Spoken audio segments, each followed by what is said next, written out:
6. Freedom for 2 French pilots shot down over Bosnia. Some Republicans tell President Clinton, cancel your overseas trip planned for this week, stay home and deal with us on the budget. There you go. And trying to deal with juvenile violence, building bridges between police and the kids. From ABC, this is World News Tonight with Peter Jennings. Good evening. We begin tonight in Bosnia, where a serious obstacle to the signing of a peace agreement this week has been overcome. The peace agreement, which the United States has brokered, is going to be signed in Paris. But the French have become increasingly angry that 2 of their pilots, shot down by the Bosnian Serbs during the summer, were still being held prisoner. Today, however, the Bosnian Serbs got the message, and our first reporter is from ABC's John McWethy. After months of uncertainty, the 2 French pilots, looking very frail, were suddenly not only alive, but on their way to freedom. But first, Ratko Mladic, head of the Bosnian Serb military and a man wanted by the West for war crimes, had a last gloating moment before turning the pilots over to the French chief of staff. U.S. intelligence sources tell ABC News that Mladic resisted to the end, only yielding when Serb President Slobodan Milosevic, in a phone conversation intercepted by the U.S., threatened to have Mladic arrested if he did not free the 2 Frenchmen.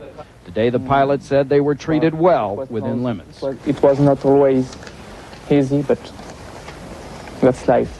For the first time, the Serbs released videotape of that day in August when the men were shot down after a bombing run on Bosnian Serb targets. My name is First Lieutenant Souvigny. I am from the French Air Force. Both were injured. One had a broken foot.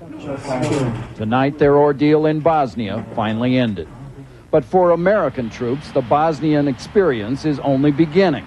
In Tuzla today, 21 aircraft were supposed to arrive. Only 10 made it because of typical Bosnian winter weather. I think we're on schedule. We have some slack built into the flow in subsequent days, so this day will not hurt us. While the U.S. continued to build up its presence, there were reports that an American patrol in central Bosnia, part of an advance team, ran into trouble with Bosnian Serbs, who turned the U.S. team away, saying even when the peace agreement is signed, Americans would never be welcome. Just how the Bosnian Serbs will behave remains an unnerving question. The UN base in Tuzla that will become the American headquarters is still within range of Bosnian Serb artillery up in the nearby hills.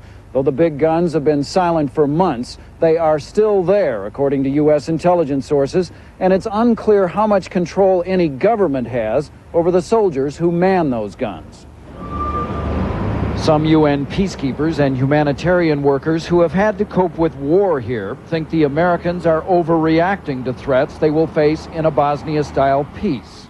I think they're possibly a little bit afraid and a bit overcautious, but that's what we're trying to do. I don't anticipate any large-scale problems here for the American troops. I have no doubt there'll be skirmishes, but I don't see any large-scale threat to them. For now, U.S. troops are just keeping their heads down. In a month, when they will number more than 10,000, that posture will change. John McWethy, ABC News, Tuzla. In Sarajevo today, opposition to the new order emerging in Bosnia is being expressed at the ballot box. According to the peace agreement, the Bosnian government will once again govern all of Sarajevo. And given the violence that the Serbs have done to their neighbors in Sarajevo, many of the 80,000 Serbs who live there want no part of a reunited city. And so today, in the Serb part, a referendum. ABC's Sheila McVicker is there. Today's referendum in Sarajevo's Serb-held suburbs asked the question, are you willing to live under the authority of the Bosnian government? The result was never in doubt. In 3 of the city's suburbs where thousands voted, just 10 said yes. But as they cast their ballots, most knew they would not change the peace agreement. This is nothing. This referendum can do nothing about this situation. After years of being told by their media that the Bosnian Muslims would kill them if they were in control, many here have come to believe it. They will kill us, she says. If they come here, they will slaughter us. So in 2s and 3s, people talked about what they should do. And for many, the answer was leave. We don't know where we will go, but we will leave. These suburbs are still full of Bosnian Serb soldiers, some of whom participated in the shelling of Sarajevo, and they are convinced they will not be safe under the government they fought against. Almost every family here has at least one male member, a husband, father, son, serving in the Bosnian Serb army, and they say that without an amnesty for simple soldiers, they cannot stay here. For some, that means leaving their birthplaces and ultimately losing the chance of meeting soon family and friends who stayed on the government side. I have friends on the other side in Sarajevo. At least for me, they are still my friends. But if my husband has to go, then I have to go too. The Muslim-led government has given repeated assurances that Serbs who are not guilty of war crimes will be well treated. But this is all about trust and how these 4 years of war have destroyed any faith that the other side can be fair.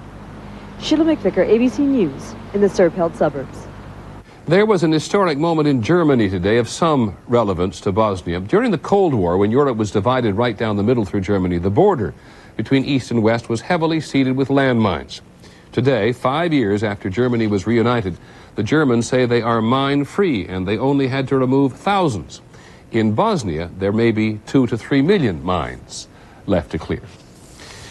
Still ahead this evening, we'll have some of the other news, what the Republicans are demanding of the president on Medicaid today. An American success story gone up in flames. And the choreographer who is tired of tradition. This is World News Tonight with Peter Jennings. Brought to you by Pepsid AC Acid Controller.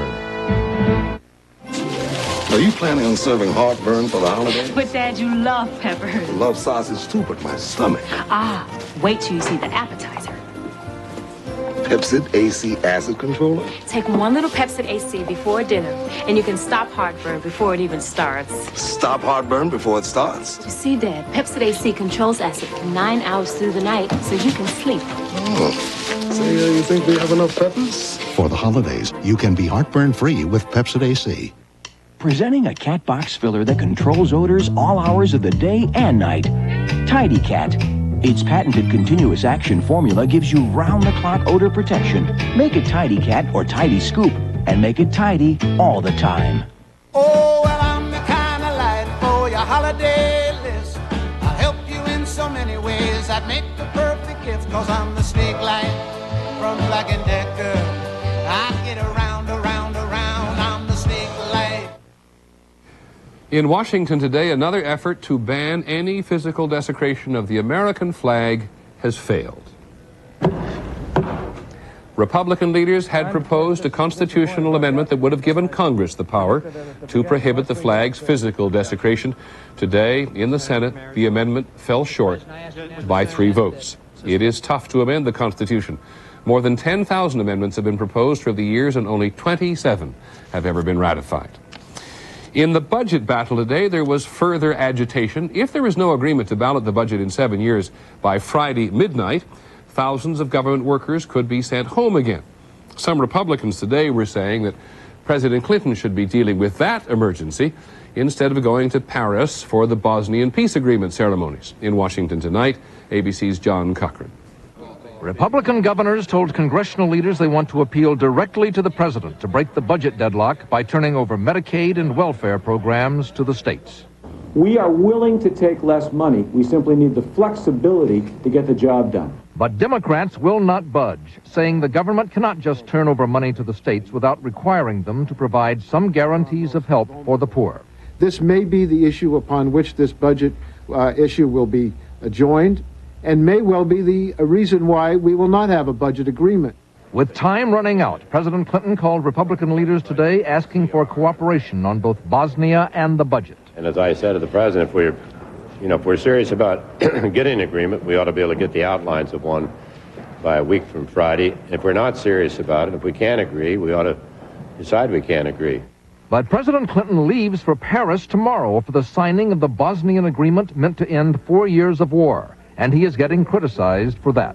It's astounding to me that this is a president who's going to take off for Paris while Washington burns, because he's not compromising on the budget.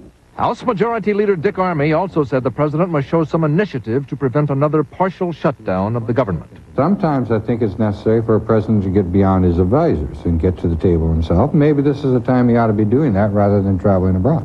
House Republicans are pushing for a quick agreement because they fear delay as they would fear a disease that could weaken their resolve and transform their revolution into just another Washington exercise in gradualism and expediency. John Cochran, ABC News, Capitol Hill. On the West Coast today, powerful winds and lashing rains closed schools, halted ferries, and knocked out power. In Northern California, falling trees killed 2 women and nearly 250,000 homes and businesses lost electricity. In Oregon, winds exceeded 100 miles an hour, blowing off roofs and churning massive waves in the Pacific. Tonight, hurricane-force winds are expected to pound Seattle. The weather, the high winds, and the bitter cold contributed to a roaring mill fire in the Massachusetts town of Methuen, north of Boston, overnight. And now, at the Christmas season, more than 1,000 of the mill's employees are out of work. Here's ABC's James Walker. This is what remains today of the Malden Mills textile plant and the 1,400 jobs it provided to this city. I can't believe it. It's really heartbreaking because this is where I work. The fire last night, whipped by icy winds, broke out in one of the mill's wooden buildings after employees say a boiler exploded. It quickly spread to a second building, then a third and a fourth. 250 employees escaped, but 30 people were injured, at least 6 critically. Malden Mills was one of the few success stories remaining in this once booming textile city that has fallen on hard times. The mill, which makes everything from upholstery fabrics to fleece for jackets and pullovers, was the area's biggest employer, paying its employees $10 to $12 an hour. Now they are suddenly out of work, like Nicole Sokabasin, a single parent with 4 children. Basically, I'm just really scared, because my independence was just taken away. Maureen Hicks got her first job 17 years ago at the mill. This was the city. I mean, this place was everything to Methuen and Lawrence. And to others who relied on mill workers for their business.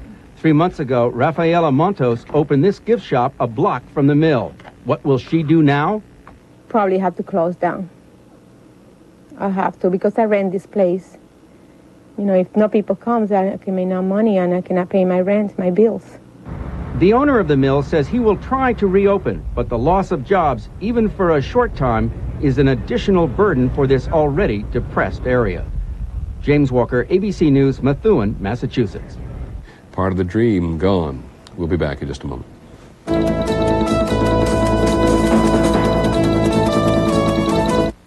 Hi. Thought you might like a little help. Thanks, my hands. Should I get your Advil? I'm trying that new naproxen sodium. But this has special dosing restrictions for people your age. Your Advil doesn't. I'm older, 66. And what if you take this and your pain comes back? Oh. You may be in pain for hours before you can take more. Doesn't your doctor recommend Advil for you? You're right. I'll stick with Advil. Nothing is proven more effective or longer lasting than Advil. Nothing. Finally, great popcorn from your microwave. Power Pop. Presto Power Pop Microwave Multi-Popper. Power Pop. Pops virtually every kernel. Pop with oil, pop without oil. Nothing pops like Power Pop. That's why it's endorsed by Orville Redenbacher. Power Pop. From Presto, here's a great big idea. Salad shooter. From Presto, professional salad shooter slicer shredder. Big capacity and power. Special blades to point and slice thick, slice thin, shred, even ripple cut. Right where you want. Salad shooter. From Presto. It happens in the hospital. It happens at home. It's the onset of heartburn. It's an attack of acid indigestion. For these stomach flare-ups, the #1 choice of hospitals is Maalox. Hospitals know that nothing works faster to rush heartburn relief. Now you know it too. Fast-acting Maalox. Hospitals can count on it for speed, and that's just what you need. Maalox, the first choice for hospitals, the fast choice for home. In fast-acting Maalox tablets too. When I was young, Mom was always making sure I ate right. It wasn't always easy. Well, now we're listening to our doctors and taking better care of our health with Ensure. Ensure is recommended #1 by doctors as a source of complete balanced nutrition. More than a vitamin supplement, Ensure has all the nutrients adults need to help stay healthy, active, be energetic. Drink Ensure as a meal. Or in between, Ensure. To your health, Mom. To our health. Ensure, recommended #1 by doctors. Tonight on Nightline, the president says the Republicans are trying to savage the elderly. The Republicans call that a gold-plated lie and will give $1 million reward to anyone who can prove the president is right. The Medicare scare tonight. In Washington today, the new Prime Minister of Israel, Shimon Peres, spoke to a joint meeting of the House and the Senate. Once again, the new Israeli Prime Minister called on Syria to sit down with Israel and negotiate a comprehensive settlement. He also said that Israeli troops will continue to leave Palestinian towns in the occupied West Bank, never to return as occupiers. They withdrew from one of those towns yesterday. Tonight, the view from Nablus, ABC's Hillary Brown. On the town's first day of liberation, young men poured into the prison where so many had been held for months, sometimes years, for opposing the Israeli occupation with violence. They looked for their names on the prison walls. Mohammed Touabre spent 3 years here. He can hardly believe he can now walk in and out at will. I'm walking freely, I'm looking freely. Before, I cannot look freely, talk freely. Now I'm free. But in all the euphoria today, there's still uncertainty about the 5,000 Palestinian prisoners that Israeli authorities still hold inside Israel proper. Last June, the parents of some of those prisoners staged a demonstration to demand their release. It turned into a riot. 3 young people were killed. Some of the parents were injured, among them Abu Shaher, age 62, who was grazed in the head by a rubber bullet. Abu Shaher is a butcher. His son, Omar, was arrested 6 years ago at age 16 for throwing stones at soldiers. He's still in jail in Israel. Today, Abu Shaher joined the tens of thousands of Palestinians celebrating the Israeli withdrawal from Nablus. There was no violence today, only clapping and dancing in the streets. Of course I rejoice today, says Abu Shaher, but my happiness won't be complete until my son is free. And I mean all my sons.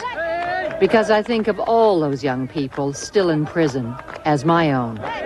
Hillary Brown, ABC News, Nablus. Still overseas, the International War Crimes Tribunal investigating genocide in Rwanda has issued its first indictments. 8 men charged in the massacre of more than 15,000 people, many of them children. The men are yet to be apprehended. The United States has taken its legal battle against terrorism overseas again. A suspect in a plot to blow up American airplanes in the Far East has been apprehended in Malaysia and tonight is in U.S. custody in New York City. We'll be back in a moment with the American Agenda. Nobody does it like you. For high traffic areas, now there's the deep cleaning power of the new Hoover Steam Vac Deluxe with 5-brush agitator. Nobody does it like you. I love these family get-togethers. I love Grandma's creamy Eagle Brand pumpkin pie. Me too. This year she made it with new Eagle Brand fat-free. Fat-free? No way. It tastes too good. Mm-hmm. Well, maybe next year we can eat it at the grown-ups table. Something wonderful is here to tempt you at breakfast. Temptations. Kellogg's Honey Roasted Pecan Temptations cereal. Roasted pecans, luscious golden honey, crisp, crunchy oven-baked flakes of corn. Temptations. Kellogg's Temptations cereal. Irresistibly delicious honey roasted pecan. Temptations. And low-fat French vanilla almond too. Mom, you're the best. Well, what brought that on? Well, we couldn't have redone this house without you. And with your arthritis and all. Tim, my arthritis pain is under control. Evidently. Did you find a cure? No, but I did find Arthritis Foundation pain relievers. You mean like the Arthritis Foundation? Exactly. There are 4 different kinds, and they're all terrific. And part of the purchase price goes to research to find a cure. So maybe you won't have to worry. Mom, you are the best. Arthritis Foundation pain relievers for relief you can count on until we find a cure. I could have sent the money Western Union. Did you really need the money today? Just tell me. If you had told me you needed the money really fast, I would have sent it Western Union. If you didn't send the money Western Union, did you really send the money? Just tell them to wait. Western Union, the fastest way to send money worldwide. No, I didn't send the money, Western Union, but I figured, what's the difference? 601... If you didn't send the money Western Union, did you really send the money? Sorry it didn't get there, but I wouldn't worry. Western Union, the fastest way to send money worldwide. On the American agenda tonight, a surprisingly simple response to juvenile crime and violence. We've put this on the agenda because crime committed by teenagers, and those even younger, is increasing, even as America's overall crime rate is going down. Here in New York, one approach to reducing juvenile crime has been to bring kids and cops together, away from the harsh reality of the streets. It is bridge building which need not be confined to big cities. Our agenda reporter is Sylvia Chase. There will be no weapons, no drugs, no Walkmans, no radios, no beepers, no electronic equipment whatsoever. About electronic as it can get will be your watch. New York City teens and police who patrol them prepare for an adventure. But first, they're checking their urban armor at the door. If you don't give it to me now and we catch you with it later, you don't get it back. They're off for a weekend in the country together, seeking mutual respect, new understanding. Get away from everything, yo. Get away from all that violence and all that. Get to see new stuff. They learn everything that we do. They learn to understand us better. Police have invited these teens because they have promise and because they are at risk. They hope to teach them survival skills for New York City neighborhoods, where for teens, murder is the leading cause of death, and violent crime is almost 3 times higher than the rest of the nation. Somebody say you, what's up? You talking to me? Officer Laverne Yard of the Youth Services Division knows that the harsh realities of the street make kids fear cops, but she also knows that cops fear kids and often misjudge them. Because the hats are turned backwards or the pants are baggy, they look at that kid and they say, he's got to be a troublemaker. She's got to be a troublemaker. It might be an A student. For 2 weekends each winter, they come to this Fresh Air Fund campground in upstate New York. And in 6 years, more than 500 youngsters and 40 police officers have been through a kind of a crash course in breaking down the barriers. It's a relaxed holiday setting, all right, but it's hardly what you'd call a vacation. There's nothing like dangling on a rope 80 feet in the air to challenge stereotypes about whom to trust. Yes, you can! Detective Kevin Jett became supporter and friend. Yes, you can. Yeah. Just sit down. Over there. Come on. Sit down. There you go. Police officers and teens find they have a lot in common. Fear, joy, You're right. You're right. and anger. Somebody does something so bad, it's like you want to choke them right there. When you pick up the newspaper, what do you read about? Teen violence. You read about what you are doing to each other. Whether it's over sneakers, you looked at my girl, you looked at my guy. What happens 9 times out of 10, we take that anger and we displace it on somebody else that doesn't have a clue as to why you're angry. You go to the party, you could dance with the wrong person, fight breaks out right there. When you get into that moment, it just snaps and you already know what you gotta do. You just can't predict it. Police officers hope that none of these teens will ever become statistics, or that they'll have to lead them away in handcuffs. If I get in trouble and one of them comes to arrest me, I'll just feel ashamed. The idea is to keep the close ties going year-round with after-school programs at the precincts. It's the one place kids say they feel totally safe. I hope for both to walk away with a sense of mutual respect. I want the kid that has gone through this program to say, well, why can't we just say, good evening, officer? He's lonely out here and it's cold. And I want that cop to say, how you doing? Nice night. Not what you doing, but how you doing? This is Sylvia Chase for the American Agenda. We'll have more news in just a moment. You may be taking chances if you don't take a calcium supplement, and it could take 20 years or more to find out you needed one. By then, it may be too late. So which one should you take? Oscal. Compare Oscal to many store brands. Which has been tested and proven effective in clinical studies? Oscal comes from a natural calcium source that retains its natural nutrients. Oscal, recommended by more doctors. Oscal. And it costs only pennies more a day. Don't take chances. Take Oscal. This is Emily. She's writing a book report on a PC with an Intel Pentium processor inside. The Pentium processor has the power to make software look, sound, and feel more real, making Emily's homework assignment feel more like a field trip. The Intel Pentium processor.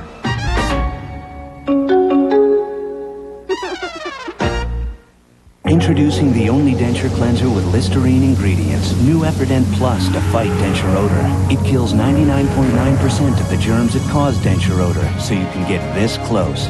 New Epident Plus. Kill the germs, kill the odor.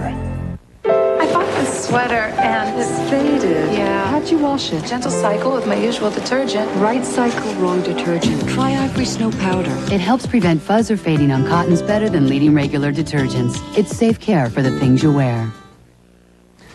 Finally from us this evening, the dance troupe that does not dance. There's a lot of dance at this time of year. There were so many versions of the Nutcracker on TV, in theaters, up at the local high school, that we thought just this once our contribution to variety should be something about as far from the Nutcracker as you can get.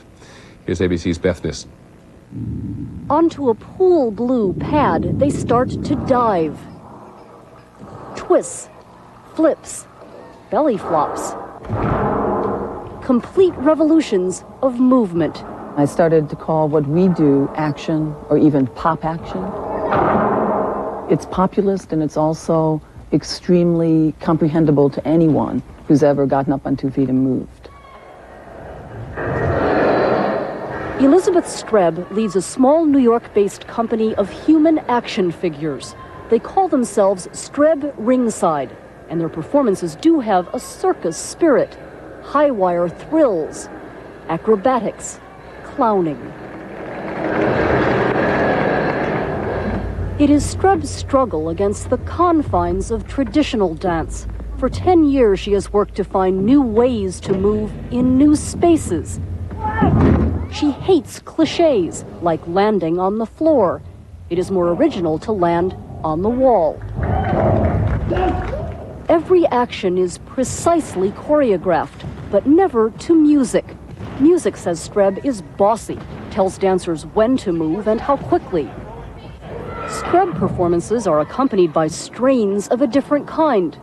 Flat falls, sharp gasps. That's just showing the force that exists in our world. And gravity is something that I want to let grab me and drag me around. I don't want to have to pretend it's not there.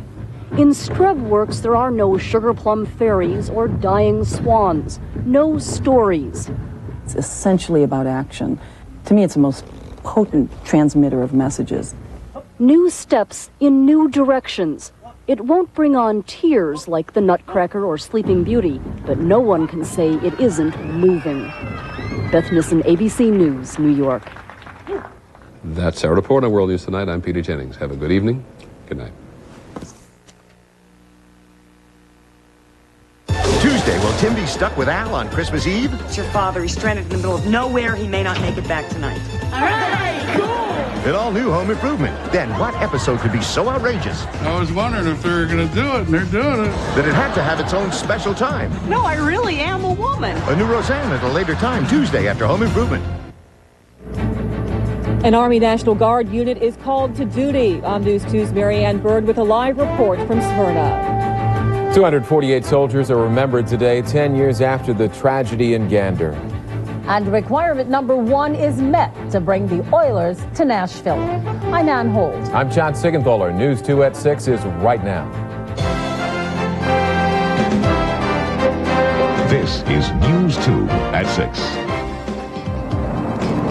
A unit of the Tennessee National Guard is ordered to active duty as part of the NATO peacekeeping force. Good evening, everyone. It's a call to duty for the 30th Finance Battalion. The Army Guard unit is stationed in Smyrna and will be leaving next month.